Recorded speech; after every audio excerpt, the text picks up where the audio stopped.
Hi hello வணக்கம். எல்லோரும் நல்லா இருக்கீங்களா? இன்றைக்கி என்ன வீடியோன்னு பார்த்துருப்பீங்க. பிக்சரை பார்த்ததுமே தெரிஞ்சிருக்கும்.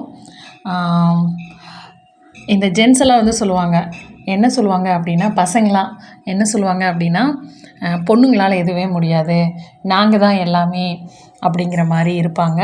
ஸோ அதையெல்லாம் தாண்டி ஒரு பெண்ணு வந்து இது வரைக்கும் வந்து ஆண்களோட பார்வையில் ஒரு பெண்ணு வந்து பருவம் அடைஞ்சா அடுத்தது அவள் வந்து ஒருத்தன் கூட குடும்பம் நடத்தணும், ஒரு குழந்தை பெற்றுக்கணும், அந்த குழந்தைய கல்யாணம் பண்ணி கொடுக்கணும், அடுத்தது அவங்க பெக்கிற பிள்ளைய நம்ம பார்த்துக்கணும். இதுதான் வந்து பெண்களுக்குண்டான மதிப்பே வந்து நிறையா ஊரில் இன்னமும் வாழ்ந்துட்டுருக்கு. ஸோ அதெல்லாம் முறியடிக்கிறதுக்காக தான் இவங்க வந்து எல்லாருக்கும் ஒரு ரோல் மாடலாக இந்த விஷயத்தை வந்து பண்ணியிருக்காங்க. ஸோ எனக்கு வந்து இப்போ பேசும்போதே எனக்கு ரொம்ப வந்து ஹவுஸ் பம்ப் ஆகுது. Proud of you.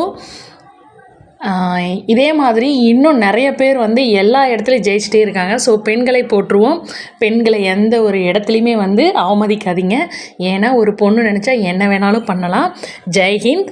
இந்த வீடியோ பிடிச்சிருந்துச்சி அப்படின்னா மறக்காமல் லைக் பண்ணுங்கள், கமெண்ட் பண்ணுங்கள், ஷேர் பண்ணுங்கள், சப்ஸ்கிரைப் பண்ணுங்கள். தேங்க்யூ.